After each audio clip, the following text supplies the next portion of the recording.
Bom dia, que bênção, juntos, reunidos mais uma vez para adorar ao Senhor e continuar os nossos estudos sobre os 10 mandamentos. Israel era uma nação que tinha um exército, em breve teria um rei e precisava de regras. Os 10 mandamentos é o resumo da lei de Moisés, das regras dadas ao povo de Israel. Temos que ter muito cuidado quando aplicamos os 10 mandamentos na igreja, na vida dos cristãos. Por quê? Porque a igreja não é uma nação, não tem exército. O nosso rei é o Senhor Jesus Cristo, não temos um rei humano. Então nós temos sempre que aplicar a lei de Moisés às nossas vidas pelos princípios que estão fundamentando esta lei. E o 10º mandamento é fundamental porque trata de um pecado amplo, um pecado que parece que é a base de vários outros pecados. É o pecado da cobiça. Estudamos no Antigo Testamento que o pecado da cobiça é o pecado de desejar aquilo que não é nosso. É o pecado de querer coisas que não nos pertencem. Envolve outros pecados também, como a inveja e tantos outros. Então a cobiça, ela está ali colada da soberba. Soberba, cobiça são pecados meio que primários e que todo ser humano acaba tendo. E é uma luta constante, você tem que lutar sempre contra a sua cobiça. Não se engane. Todos nós, de um momento ou em outro, acabamos caindo nesse pecado. Ele está muito mais próximo do que você imagina. Estudamos também que esse pecado da cobiça está no nosso coração. E não é algo muitas vezes externo, mas nasce no nosso coração e acabamos desejando aquilo que é das outras pessoas. E então podemos cometer muitos erros, obviamente. Deuteronômio capítulo 5 é o texto sobre os 10 mandamentos que estamos estudando. Existe Êxodo 20, que também trata dos 10 mandamentos. Então, Deuteronômio 5 foi escrito para a segunda geração. Lembre-se disso, a primeira geração que recebeu os primeiros 10 mandamentos, que são iguais à segunda lista de 10 mandamentos, em Deuteronômio 5, aquela primeira geração morreu. Ela foi morta no deserto. Por quê? Porque não creu na promessa de Deus de entrar na terra prometida, a terra de Canaã. Deus prometeu a Abraão, séculos antes, século XIX, período em que Abraão viveu, 19 antes de Cristo. E a entrada do povo lá em Canaã era para se dar no século XV, antes de Cristo também, 15º antes de Cristo. Percebe? Quase 400 anos aí de diferença entre a promessa de Abraão e a entrada do povo de Israel na terra prometida, um pouco mais de 400 anos. O fato é que eles não creram e Deus os matou no deserto. E aquela geração morreu, e a geração de 20 anos para baixo cresceu e está recebendo de novo os 10 mandamentos. O que é que você acha que Deus está dizendo com isso? Não é? Aprendam, não é verdade? Aprendam. Deus é misericordioso e gracioso, mas a outra geração morreu. Vocês são a segunda geração que vai entrar na terra prometida. Aqui está de novo uma proclamação dos 10 mandamentos. É estranho porque os 5 primeiros livros da Bíblia, o Pentateuco, ou a Torá, como os judeus colocam, os inscritos, foram escritos por Moisés. Moisés escreveu a primeira proclamação dos 10 mandamentos e pouco tempo depois uma segunda. Não bastava eles lerem a primeira? Não já tinha sido escrito? O homem moderno pensa assim, não é verdade? Não já foi escrito em Êxodo 20? Vão lá. Não, tem que escrever de novo, para deixar muito claro, são importantes e são a base também para o funcionamento, o entendimento que a igreja deve ter do que é a vida. Só que nós temos que ter cuidado, porque a gente sempre estuda os 10 mandamentos ao longo desses meses aqui, e temos observado como eles se desdobram no Antigo Testamento e no Novo Testamento também. Então, o pecado da cobiça é um pecado extremamente grave e gera punições graves, como pena de morte. É um fato.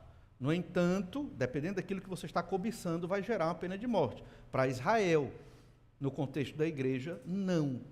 Então, a igreja é outro tipo de instituição, né? É um corpo, é uma assembleia daqueles que creram no Senhor Jesus Cristo. Tendo isso em mente, vamos hoje observar o pecado da cobiça no que se refere ao Novo Testamento. Como o Novo Testamento nos instrui a fugir desse pecado. Mas vamos ler Deuteronômio capítulo 5, verso 21.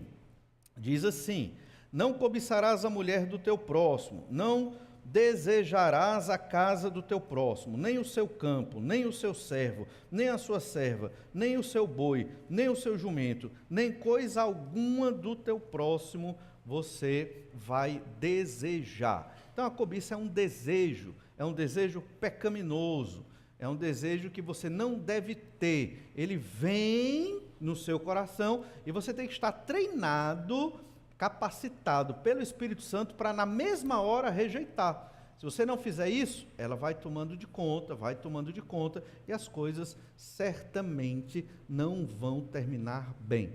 Você percebe? A questão na nossa vida com Cristo, nossa vida para a glória de Deus, não é só evitar cometer certas obras. Claro que isso tem a ver, mas o cerne está no coração. Então, se você cuida do seu coração, você vai ter obras que agradam a Deus. Entende? Como você cuida do seu coração? Lendo a Bíblia todo dia. É assim que você vai vencendo os pensamentos terríveis das trevas, pensamentos horríveis que vêm à sua mente, pensamentos de raiva, de ira, de vingança, de desejos pecaminosos. Você vence lendo a Bíblia. Outra grande ferramenta é a oração. E uma terceira é a própria igreja, porque no convívio com a igreja nós vamos aprendendo como devemos glorificar o nome do Senhor. No Novo Testamento, a cobiça ela é descrita através de 3 palavras, nós vamos ver os versículos que tratam da cobiça no Novo Testamento. Então, uma dessas palavras diz claramente que a cobiça procede do coração. E em muitos versículos do Novo Testamento, cobiça ela é descrita, traduzida por avareza. Então, a avareza é a mesma coisa da cobiça do Antigo Testamento. E lá em Marcos, capítulo 7, verso 22, diz assim: a avareza, as malícias, o dolo, a lascívia, a inveja, a blasfêmia, a soberba, a loucura. Ora, todos estes males vêm de dentro e contaminam o homem. Muitas vezes estamos mais preocupados com o que vem de fora. Temos que nos preocupar, é perigoso, mas a nossa maior preocupação deve ser com o que vem de dentro.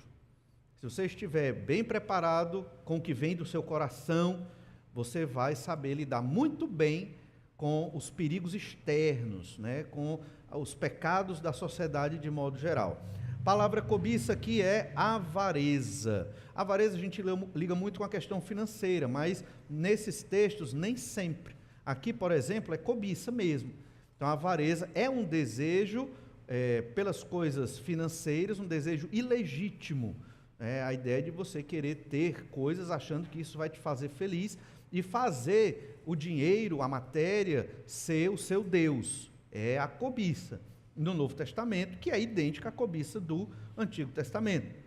A cobiça também é vista como um vício e uma característica dos não crentes. Não, os não crentes em Jesus são aqueles que são levados pelo desejo do seu coração, pela sua cobiça. Isso é um vício. Então não devemos nos associar com aqueles que se dizem crentes e vivem nos pecados da cobiça. Isso é uma coisa difícil de, na prática, realizar. Olha 1 Coríntios capítulo 5, verso 9.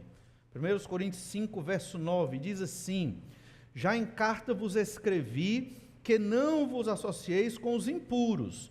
Refiro-me com isso não propriamente aos impuros deste mundo, ou aos avarentos, ou roubadores, ou idólatras, pois neste caso terias de sair do mundo. Mas agora vos escrevo que não vos associeis com alguém que, dizendo-se irmão, for impuro, ou avarento, ou idólatra, ou maldizente, ou beberrão, ou roubador, com esse tal, nem ainda com mais. Isso é difícil. Na época em que vivemos, uma época de pós-modernidade, relacionamentos é tudo. Não é verdade? Então, você ser uma pessoa bem relacionada é muito importante. E você cortar um relacionamento porque aquela pessoa que se diz irmão, olha o que Paulo está dizendo, é uma pessoa que se diz irmão, mas na vida dela, ela tem esses pecados claramente, são pecados do coração, mas já saíram, já viraram obra, e todo mundo viu. Então, um irmão que vive assim, não sei se ele é irmão, por isso que Paulo diz, dizendo-se irmão, então com ele não tenha comunhão, ou seja, não coma com ele, essa é a ideia, não comungue com ele. O que é que eu faço? Me isolo, viro a cara? Não, você trata com ele como você trataria uma pessoa que não é crente, né? Você vai ter uma proximidade, educadamente, amorosamente, com vistas à proclamação do Evangelho. Você pode até ter mais estreitamento, no entanto, tem que ficar claro, não é irmão. Talvez, irmãos, para nós isso tenha se perdido, o fato de eu chamar você de irmão. É um tratamento eclesiástico, né? O pastor chama irmãos. Não, mas não pode ser só isso. Irmão é irmão. Então a gente tem que ter essa proximidade de irmão. Por quê? Se eu nem conheço você direito, você nem me conhece direito muitas vezes, porque cremos no Senhor Jesus Cristo. Então Jesus é o que nos liga e nos faz irmãos. Eu devo tratar qualquer pessoa que crê em Jesus no mundo como minha família. Você percebe? Essa é a ideia. Essa é a ideia. Agora, se tem uma pessoa que se diz irmão e ele vive nos pecados da cobiça e vários outros aqui, então eu tenho que ter cuidado com essa pessoa. Eu já tenho que, não sei se é irmão, pelos frutos vos conhecereis. Então é algo que nós temos que estar atentos. Agora lembre-se, são pecados terríveis. Idolatria, cobiça, é um beberrão, uma pessoa que se embriaga, é um impuro aqui, são pecados de ordem sexual, né, comprovados, terríveis, onde obviamente não houve arrependimento. Aqui é a ideia de que aquela pessoa está em constante pecado, não é que ela pecou uma vez e se arrependeu e pediu perdão, pronto, está resolvido. A diferença é quando ela não se arrepende e continua em constantes pecados. Aí eu tenho que rever o meu relacionamento com essa pessoa. E em especial aqui, aos avarentos. Avarentos aqui são os que cometem o pecado da cobiça. Veja como isso é sério. E como isso é difícil de fazer na igreja hoje, na época em que vivemos, não é verdade? É muito difícil, porque nós não queremos ter relacionamentos assim, fraturados, quebrados, ou excluir pessoas. É doloroso. Muitas vezes, não é o objetivo. Alguns vão até dizer, cadê o amor aqui? Isso é uma forma de amar. Por quê? Como? Não estou entendendo. Porque talvez essa seja a única forma daquela pessoa que está vivendo em pecado, venha a perceber a gravidade do seu pecado.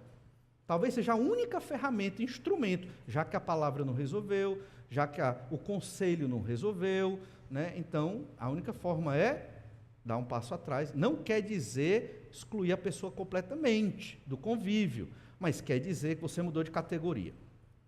Você não é mais irmão, porque não age como tal. Então você é alguém que precisa do Evangelho. Vou te tratar como alguém que precisa do Evangelho. E nesse sentido, eu posso até fazer uma refeição com aquela pessoa. Mas em que sentido? Com vistas à proclamação do Evangelho. Como eu chamo uma pessoa para minha casa para poder ter uma refeição com ela e pregar o Evangelho para ela.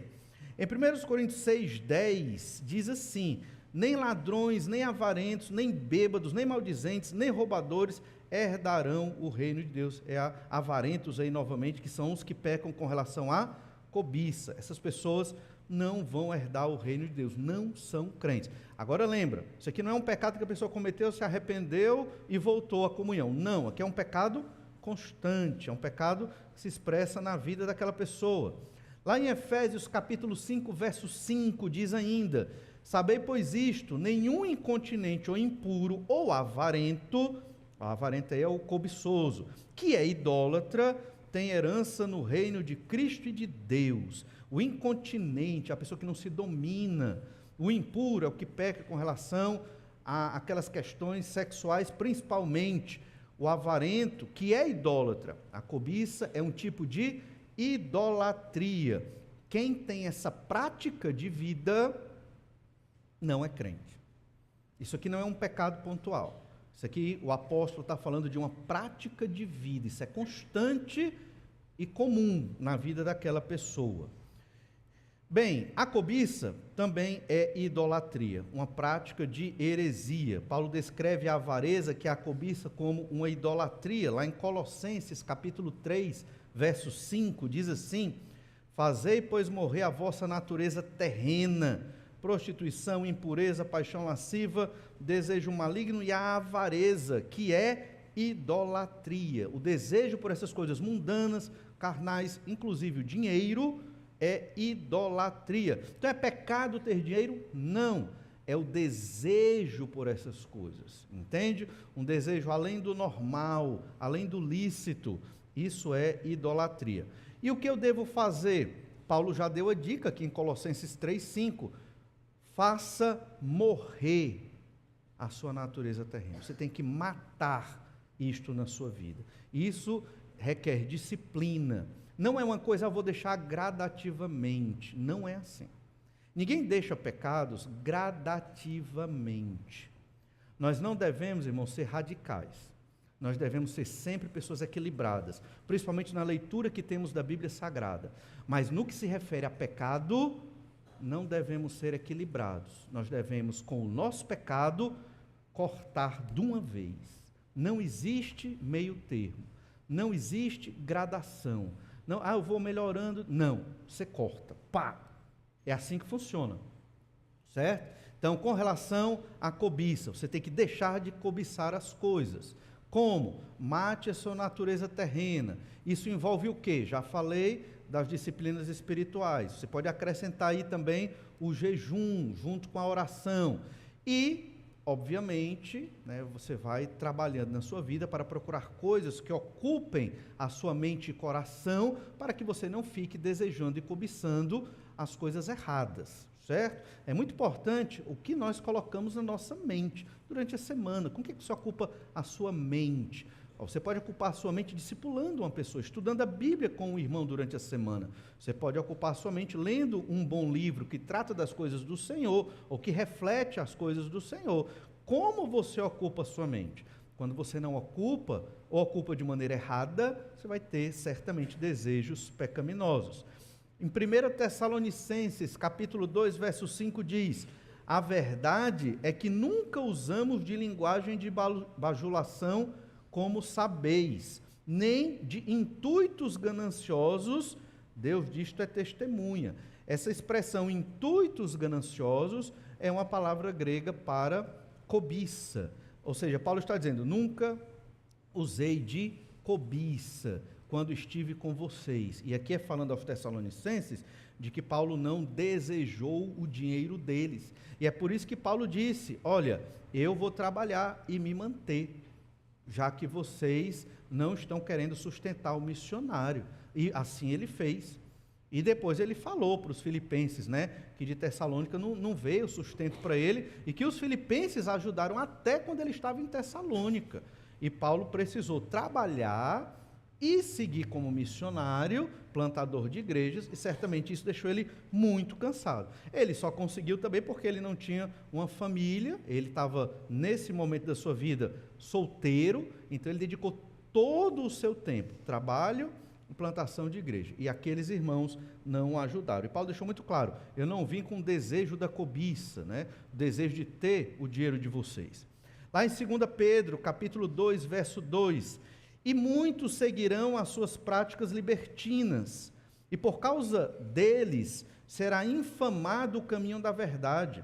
Também movidos por avareza, farão comércio de vós, com palavras fictícias, mas para eles o juízo lavrado a longo tempo não tarda, e a sua destruição não dorme. E aqui Paulo falando sobre falsos mestres dentro das igrejas. Esses falsos mestres, eram movidos pelo desejo, que é um desejo financeiro, um desejo errado, e eles iam fazer comércio com os irmãos. Veja que o que a gente ouve hoje sobre teologia da prosperidade em muitas igrejas não é novo. Já existiam falsos mestres naquela época que queriam uma igreja para ganhar dinheiro. entende? E então a igreja acabava cometendo muitas falhas e erros ali. Os apóstolos escreviam contra isso. Olha Pedro, alertando contra isso. Eles são cobiçosos, eles querem o dinheiro de vocês, eles não estão lá para edificar a igreja. Então são falsos mestres, além de ensinar coisas erradas, veja, com palavras fictícias. Então não era a palavra de Deus, mas era o entendimento daqueles falsos mestres. Alguns, principalmente no século II, mestres gnósticos, se diziam cristãos gnósticos, traziam muitos problemas para as igrejas. E, infelizmente, as pessoas seguiam. Se você observar bem, mudou só a roupagem, a capa, mas os pecados são os mesmos do primeiro século e de hoje. E os apóstolos lutando contra esses pecados. E ainda no verso 4, 2 Pedro 2, verso 14, diz assim, 2 Pedro 2,14, tendo os olhos cheios de adultério, insaciáveis no pecado, engodando almas inconstantes, tendo o coração exercitado na avareza, filhos malditos. É assim que ele chama esses falsos irmãos, falsos mestres, e estavam ali com o pecado da cobiça, desejos pecaminosos completamente errados. A cobiça também é descrita, além de ser descrita como avareza, refere-se ao desejo idólatra pelos bens materiais. Não é só o desejo das finanças, do dinheiro, mas o desejo por bens materiais, pela opulência e pela riqueza. O Senhor Jesus ensinou várias vezes no Novo Testamento ao homem, para o homem não viver somente das coisas desta terra.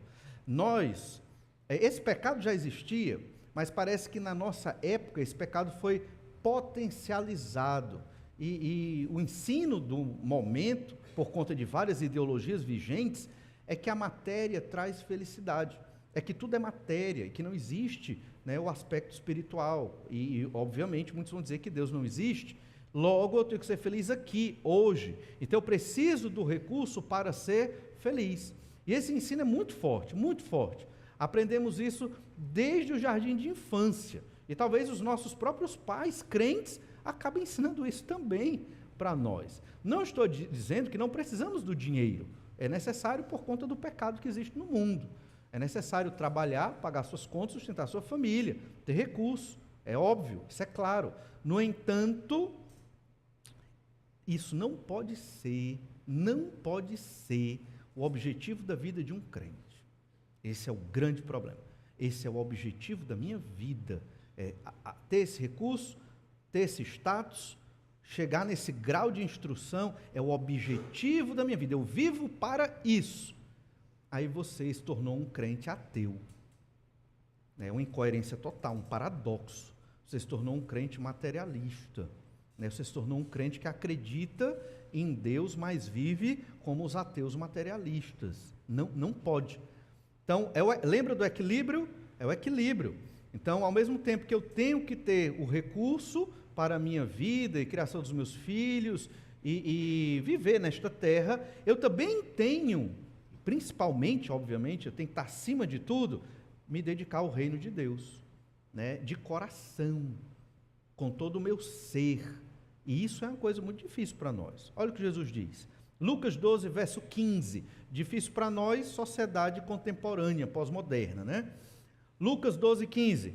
Então lhes recomendou: tende cuidado, guardai-vos de toda e qualquer avareza. A palavra avareza, cobiça. A palavra avareza aí, de toda e qualquer cobiça. Porque a vida de um homem não consiste na abundância dos bens que ele possui. Então, a vida. Nós vamos estudar hoje à noite, continuar João capítulo 1, e lá nós observamos que Jesus é a vida. Então, a vida não são os bens, a vida é Jesus. Isso não quer dizer que você não pode ter bens, não é isso. Isso quer dizer que Jesus tem que estar acima disso, constantemente, diariamente, na sua vida, na sua mente, no seu coração. Então, isso é fundamental. E administrar essas questões são complexas. Olha Mateus 16, 26. Jesus dizendo: pois que aproveita o homem se ganhar o mundo inteiro e perder a sua alma? Ou que dará o homem em troca da sua alma? Ou seja, você tem o mundo todo, né, é um grande investidor, um grande empresário, ou uma pessoa que realmente chegou o máximo que poderia, mas a alma está longe do Senhor. Ah, mas eu sou crente, estou na igreja. Ok, irmãos, isso é compreensível, né? Eu sou crente, estou na igreja. Mas não é disso que eu estou falando. Estou falando do seu coração. Você deve conhecer o seu coração. Algumas pessoas não conhecem. Por isso, quarta-feira, estamos falando sobre isso. Mas você deve conhecer o seu coração. Onde está o seu coração? É possível que um pastor esteja fazendo a obra de Deus, não pensando em Deus e não pensando em Jesus. Estou dando aqui meu exemplo para não comprometer ninguém, a não ser os outros dois pastores. Mas é possível. É possível.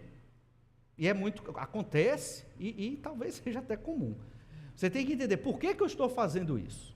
Por que eu estou nesse lugar aqui como pastor? Você tem que, coloque-se nessa situação. Tem que ser por causa de Deus e por causa do Senhor Jesus Cristo. Senão, perdeu o sentido. Mesmo que eu esteja sempre na igreja, servindo a questões administrativas, de ensino, de aconselhamento e de tantas outras coisas, eu posso fazer tudo isso, mas se no meu coração eu não estiver entendendo que é para a glória de Deus e por causa do sacrifício do Senhor Jesus Cristo na cruz por mim, eu estou completamente desviado dos propósitos de Deus. Acredita? Eu serei um profissional religioso, como outros, mas não estarei cumprindo a missão que o Senhor Jesus deixou. Então, uma coisa é você estar na igreja, nos cultos, seguindo a liturgia, no convívio das atividades, na sociedade eclesiástica aqui, nas assembleias, nas programações, isso é uma coisa. Outra coisa é se o seu coração está comprometido com o Senhor Jesus Cristo, é outra coisa. As duas coisas, elas convergem, é claro, mas você tem que ter um coração comprometido.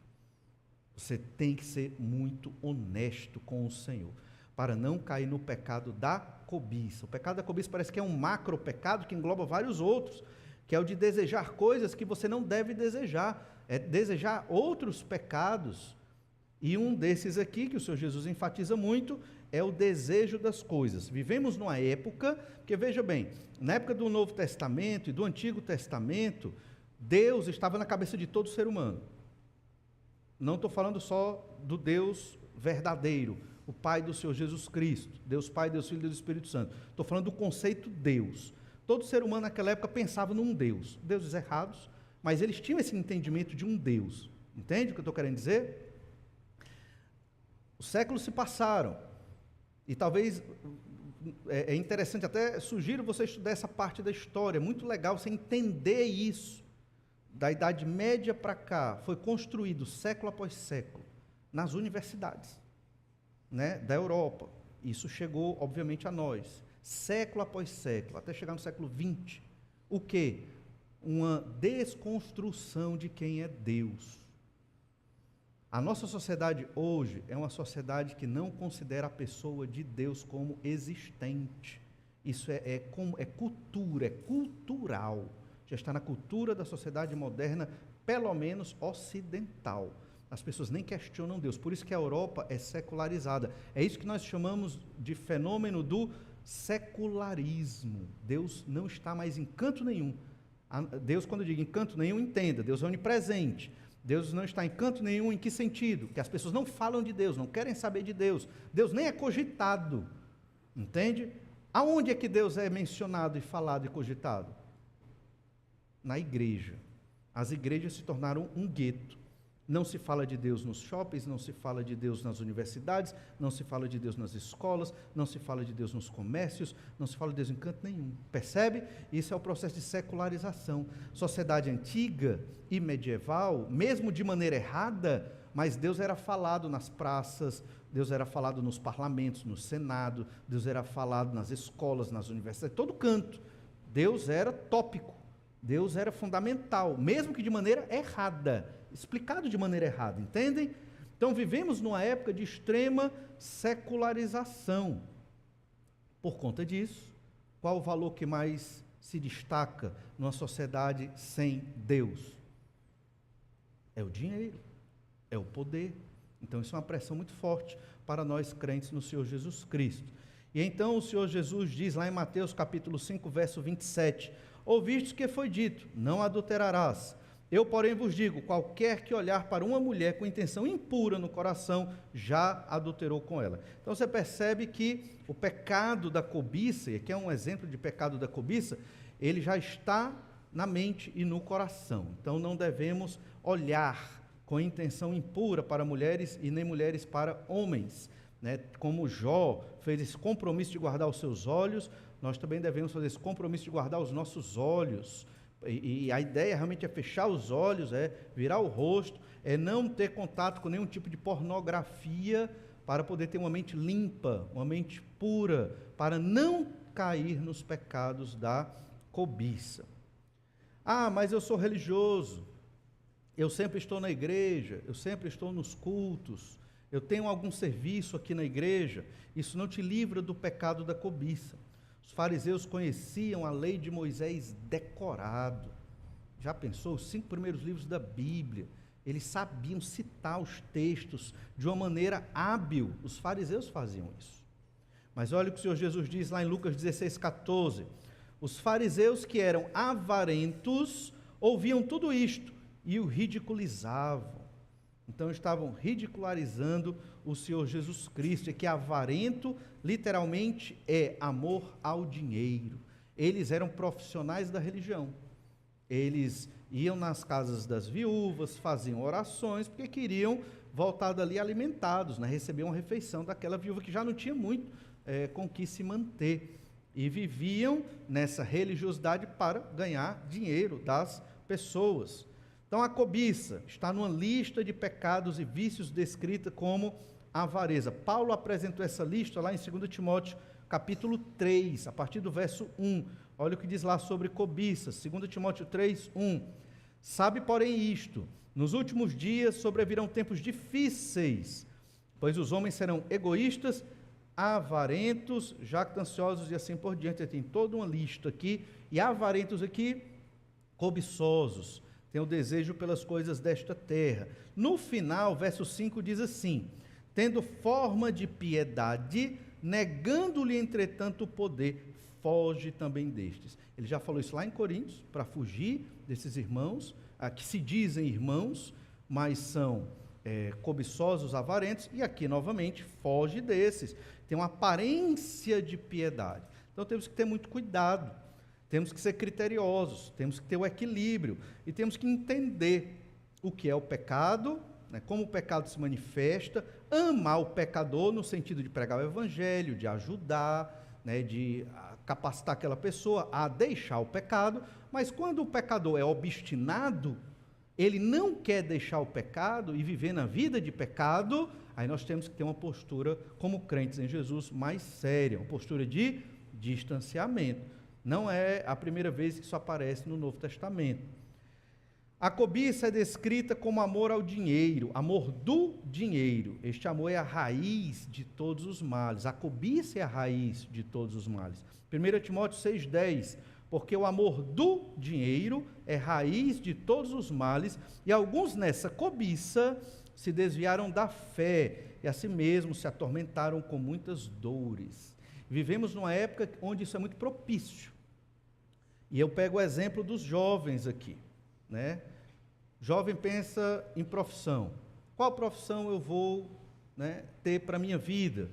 E aí, normalmente, procura a profissão que dá mais dinheiro. Ah, é pecado isso? Não necessariamente. Mas a ordem normal das coisas é: eu vou procurar uma profissão e uma atividade em que eu glorifique a Deus. Então, isso já muda as coisas. Então, a orientação para os jovens é: eu vou glorificar a Deus nesta atividade, porque eu entendo que é nesta atividade que Deus quer que eu o glorifique. Ah, mas infelizmente eu gosto de uma coisa que não dá muito dinheiro. Pois é, mas se você entende que é ali que você vai glorificar a Deus, é ali. E você vai fazer o melhor, e até naquela atividade que não paga tão bem, você vai conseguir ser muito bem remunerado, porque vai ser um excelente profissional, porque você é um crente em Jesus, e tudo que você faz dedicado ao Senhor. Então Então, esse é o princípio cristão e bíblico. Agora, se você escolher entender, não, fui vocacionado, entendo que vou glorificar Deus nessa profissão aqui, que gera uma boa renda. Amém, invista nessa profissão.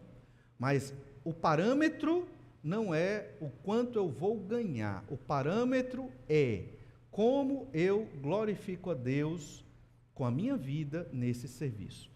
O secularismo é tão grande que nós muitas vezes vivemos uma dualidade de vida. Minha vida espiritual, minha vida secular. Não existe isso. Não existe. Tudo é espiritual, tudo.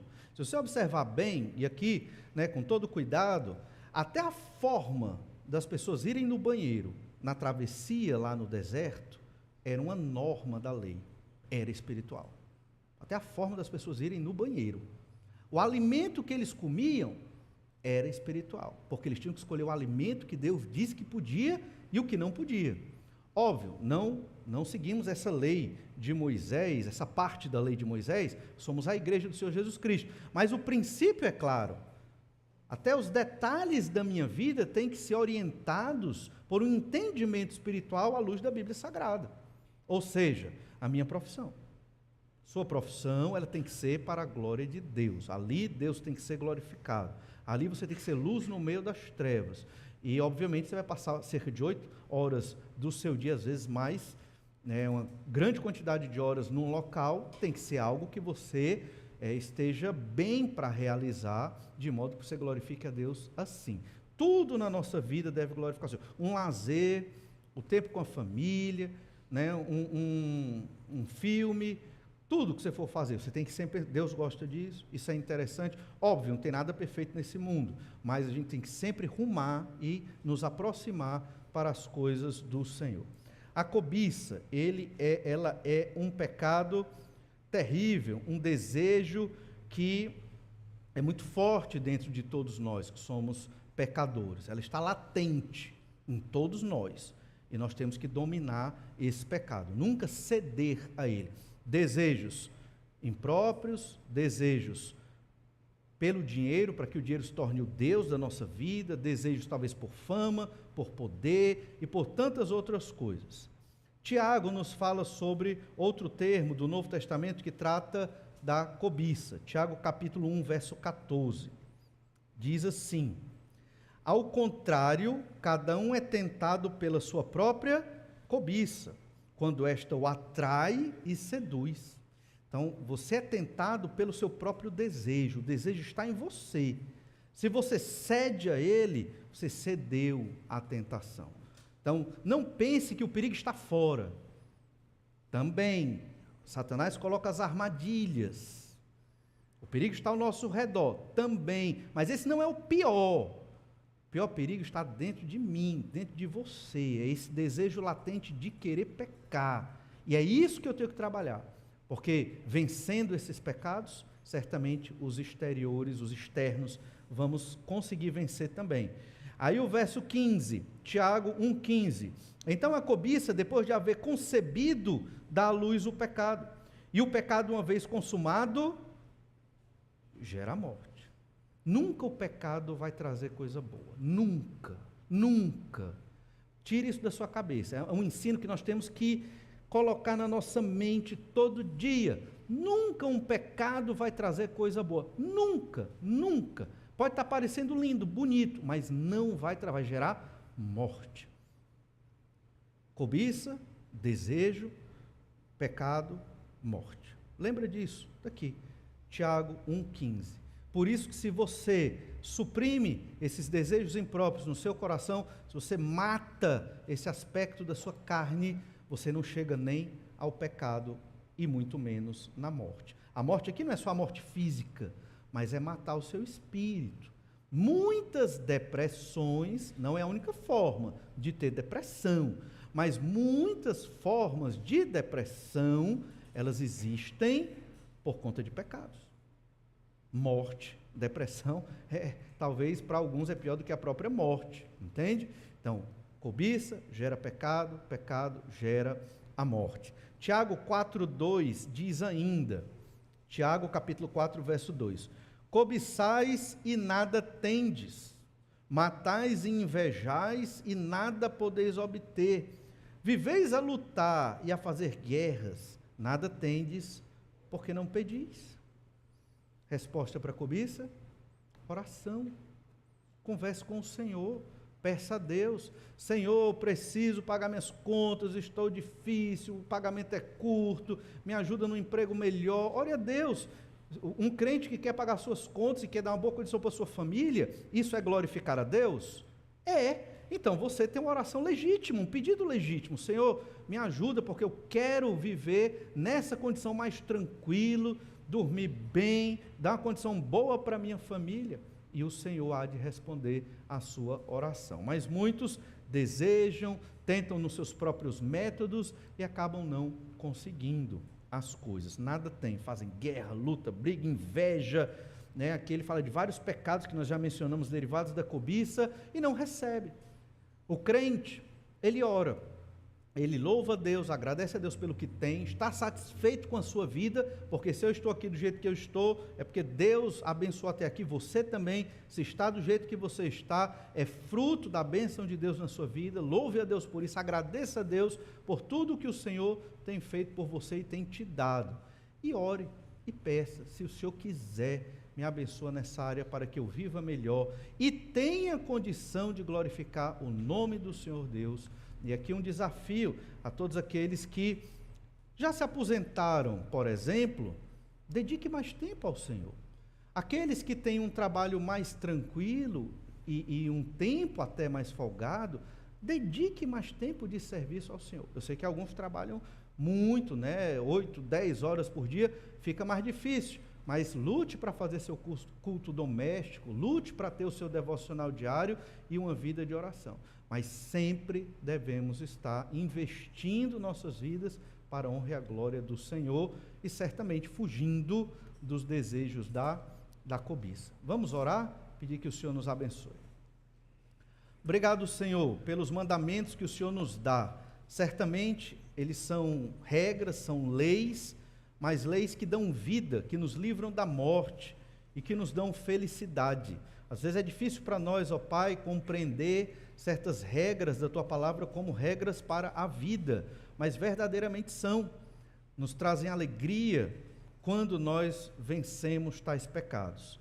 Capacita-nos, Senhor, a ter esse entendimento, a fugir dos desejos pecaminosos, chamados aqui de cobiça. Capacita-nos, ó Deus, a termos o equilíbrio na nossa estratégia de vida, para que a nossa vida seja orientada para a glória do Senhor e não para nós mesmos, e para alimentar esses desejos que se tornam pecaminosos na nossa vida. Capacita-nos e nos fortalece. É o que te pedimos, ó Pai, em nome de Jesus. Amém.